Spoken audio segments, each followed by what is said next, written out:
Hey guys, Brett Weiss here. Welcome to another video. Incredibly cool, incredibly special video today because I am at Columbus, Ohio at Torg Retro Gaming Con. Torg! It was an amazing show with an odd name. A ton of people came out today. 7,000 plus. 7,000 plus, which is awesome. I mean, it was sort of maybe a medium-sized show, we thought. Oh, yeah. And we got stampeded with a ton of people. I sold a ton of books. John sold a lot of his games. Reggie, people were asking Reggie, change your mind? Change your mind segment on games. Yeah, it was pretty fun. It was so much fun. Had a lot of photo ops and just had a blast at the show. And so we got a little after hours, Brett Weiss after dark kind of situation.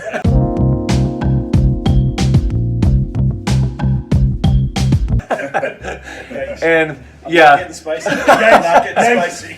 this is very G-rated. Yeah. Okay, so we're just talking about our favorite Super Nintendo game. Yeah. Now, you guys know that the Super Nintendo is one of the greatest consoles of all time. It's incredible. The 16-bit era was just amazing. The Super Nintendo going up the Genesis, what an amazing, epic battle. Console Wars, probably the most epic console war of all time. Just amazing. And we're each going to talk about our favorite Super Nintendo game. Now, you guys know, if you've watched my channel for a long time or read my books, that Mr. Do is my favorite video game of any kind of all time. The arcade version is amazing. And if you've never heard of Mr. Do, it's similar to Dig Dug. A lot of you have heard of that game, but you dig your own tunnels. It's an amazing strategy game. Well, there's a phenomenal port on the Super Nintendo. It's very much like the arcade version. And the thing about it is, a lot of people don't realize it has a two-player battle mode.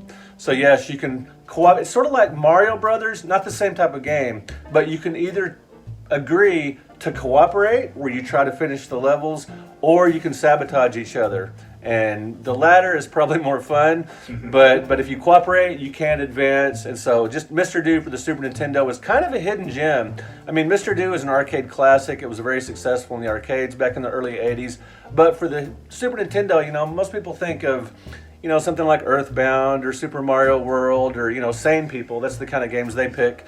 But Mr. Do is for me, and we've got John Hancock, Radical Reggie, and Square Pegs, Jay Malone back here. They're going to tell you guys your favorite Super Nintendo, or not your favorite Super Nintendo game, unedited, unplugged. Yeah. And so Jay Malone, Square Pegs is going to go first. The links to all these awesome guys' channels are going to be in the comments here or in the description here. But Jay Malone, Square Pegs is next, and he's going to tell you guys his favorite Super Nintendo game of all time.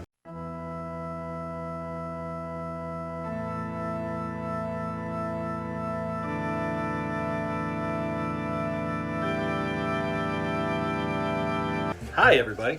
So, for me, RPGs are king. My favorite genre of game, my favorite type of game, and on the Super Nintendo, does not get any better than Final Fantasy III for me. The music in the game is what immediately captured me. I loved every single track in the game. Going into Zozo was incredible. The opera scene is still something to me that is probably the best scene in any 16-bit game. Every character's fantastic, the gameplay is wonderful, and Kefka is the best, I'm telling you, best villain in any video game of all time. Don't come at me, Sephiroth lovers, you're wrong. For me, it's Final Fantasy III. There's a cavalcade of fantastic RPGs on the Super Nintendo, but Final Fantasy III for me is number one. All right, so these videos, these type of things are always hard to pick out, but for Super Nintendo, I did a lot of thinking about it. And when it comes to that system, I always have to go to platform games because that's just where it started at for me with games. So it's going to be an odd one that I choose, but it is Sparkster. You guys may know it as Rocket Knight Adventures. Originally started on the Genesis. I really like the Super Nintendo version the best, and I know that's controversial, but it just grabbed me. And how fast it was, the graphics, the music, the boss battles. And unfortunately, to this day, I hate to say this, but I have not beat the game. I always get stuck in the same boss. And maybe this will give me motivation to finally beat him. But the part where you go to space and you fight the other, I forgot, Ash the Knight or whatever his name was, where you do the Rock'em Sock'em Robot part, I can never get that timing down, and I always get beat there. Then I get flustered and I turn the game off. But up until that point, I have a great time. But now, talking about it, I feel a little bit motivated. Maybe I could jump back into that fight again. But It's definitely Sparkster. I had so much fun with it until that part. That seemed to be kind of a hard game to find. Pretty valuable.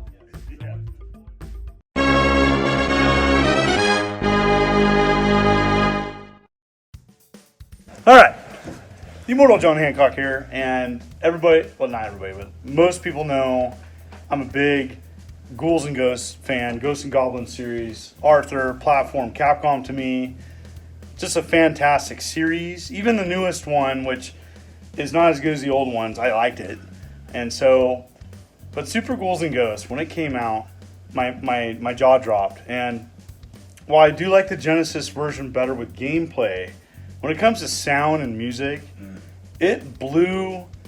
It just blew. It really showed the graphic power of the Super Nintendo, the music, and the orchestra kind of sounds that came from that soundtrack. And that mode 7. Oh my gosh! Gargoyles coming to the castle. Yeah, the detail in that. Now there's some slower gameplay. There is some hacks that gets rid of that, by the way. Oh, nice. I have not played those either, and I need to. But man, the graphics and the sound in that game, and it was an early Super Nintendo release, but it really was showing, hey, we're graphically and sound-wise one step above the Sega Genesis, and I have to agree on that level. I like the gameplay of the original Ghouls and Ghosts on Sega Genesis, and I like that game overall better, but for Super Nintendo, hands down, it's my favorite game. I have not beat it. I'll keep playing the 3/4 of the game and loving it and being difficult and being challenging. And that's a good game, by the way. A good game is, it doesn't matter if you beat it or not. You keep going back to Sparkster because it's a dang good game. And I agree with you, by the way, that Sparkster on the Super Nintendo is great. And I agree with Mr. Do and Final Fantasy III. There's all fantastic picks. We all have our things that we love. And holy cow, I mean, it's just, that's a good game. Doesn't matter what it is. If you keep coming back and playing it, whether you beat it or not, it's a good game. 100% agree. Yeah. Well, there you have it, guys. 3 awesome YouTubers, plus me, talking about favorite Super Nintendo game of all time. And you guys are probably already subscribed to Radical Reggie, to Square Pegs, and to the Immortal John Hancock. But if you're not, go right now. You can end this video and you can subscribe to these guys. Thank you so much for watching. Let me know in the comments, what is your favorite Super Nintendo game of all time and why. I would love to hear about it. And if you want to give us a like, a subscribe, and all that good stuff, that would be awesome. We will see you guys in another video. Thank you so much for watching.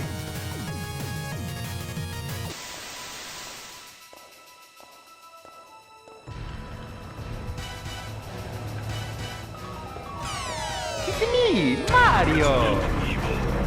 Here we go!